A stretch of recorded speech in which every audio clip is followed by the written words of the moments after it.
Alright guys, and welcome to the video, and this is going to be the first video in a video series I'm going to be bringing to you guys. And basically the aim of the video is to show you guys how I go about picking a perfect phenotype or a perfect keeper that suits my environment, and how to achieve great results and then improve those results afterwards just by changing one variable at a time. But this video is also about showing you guys, and especially beginners, how you can grow and start to understand your plants in the most basic ways. And it really does teach you how to start spotting problems with your plants. Now, when you grow in soil and other mediums, the plants take up the nutrients in all different levels, and there's so much that can go wrong, guys. And as a beginner, it's quite hard or quite frustrating to understand some of these problems. And the problem I see a lot of the time is people trying to help people, which is great, but on the forums I just don't think enough questions are asked, guys. And basically what I do is I keep a log of everything. I've got a book somewhere, just a notepad, guys, but we'll go through all of this in the upcoming videos. I keep a log of everything, and I'm basically just going to explain to you why this method is good. So we're going to be growing in coconut coir, which we've got in front of us. It's quite dry at the moment. I just transplanted these in here. We've got 5 white rhinos and 5 white widows. They're feminized seeds. I don't normally use feminized, but the reason for this is because most of the videos or posts I see online are using feminized, so I thought it'd be best to use these for this video. We're going to be growing with Spectrum King LEDs. I've got 2 of those. We're currently in veg. Both of my Spectrum Kings have got dimmers, and I'm going to explain why that's also good. And the same with the carbon filters. We're going to go over the whole setup, how we water. I'm going to build the watering system in front of you as well, and show you guys basically what happens from the very beginning. So I actually already started, guys, with 15 seeds, but I know from previous experience they aren't all going to germinate.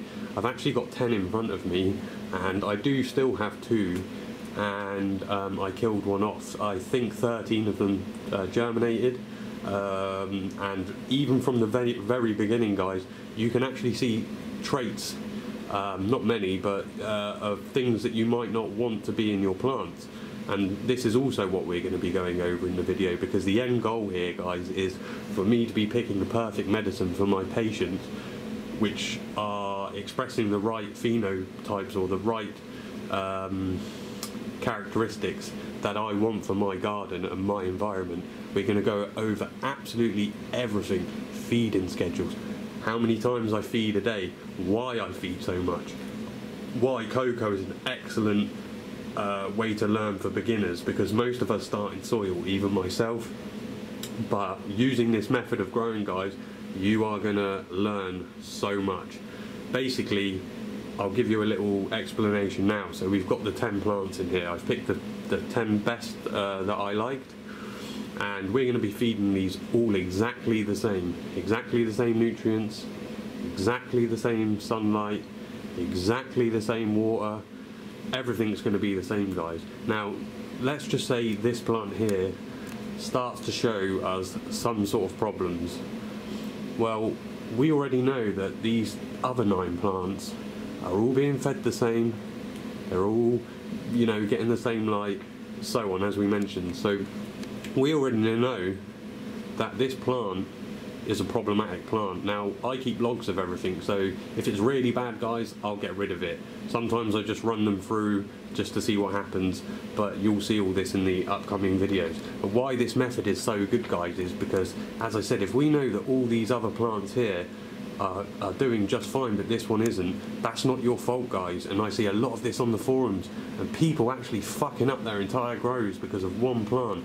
I see people starting with a 10 packet of seeds and expecting all of those 10 seeds to be exactly the same, and that, you know, I see things where they don't germinate and they're left with 8, and they've spent this money, and only 8 of the seeds have popped up, and then 2 of those are runt seeds, and guys, just a problem. So hopefully by me sharing this with you guys, you can follow along and basically see how you can get to that end result. You know, I haven't grown these for about 7 years now. I know they're quite stable strains, but what we're going to achieve here is we're going to have 1 or 2 phenotypes out of these 10 plants that are really suited for my environment. So what I mean by that, guys, is you know, I don't want them to be getting too high. I want the bud to be nice and close to each other. I don't want long internode distances. There's many variables that you can, or traits that you can see from your plants, which you want to log and keep track of. And then in the end result here is, guys, is to pick, like I said, 1 or 2 of these phenotypes that suit our environment the best. You know, the best yield, the best taste, the best smell, all of that sort of stuff. And then we take a copy of that plant, turn it into a mother, and then every time we take cuttings and start a grow, we have an exact replica of that mother. So, you know, I might end up liking, you know, White Widow number 1 and White Rhino number 3, or something like that, guys. So what will happen is, you know, we'll log the yield, the taste, the smell, the feeling, how it's working for the patient, keep track of all that stuff. And we're not going to know that until we flower all of these out and start to see the traits that the plants are expressing, and then we pick the keeper. Once we've got the keeper, we can then go and start to try and improve our yield and our taste. And how we'll do that, guys, is we'll set up a room again, 10 plants, but half the room we'll change 1 variable, and that can be anything, guys. More water, more nutrients, cropping, super topping. There's all sorts of things that we can do to try and improve or get better results out of our grows. But the way to do that is first grow them out, keep logs of everything, keep track of everything. Then, as I said before, get the mother, take the clones, then set up a new room. Then half the room we'll super crop, half the room we won't. And then what we can see from that, guys, is we know all the plants are identical and we've changed 1 variable. And then if the super cropping gives us more, we know that for the next run we'll super crop it all. And if we want to see how much of an improved yield we get or something like that, we can do that. And once we start to do these little things in small steps, you can achieve such great results, guys.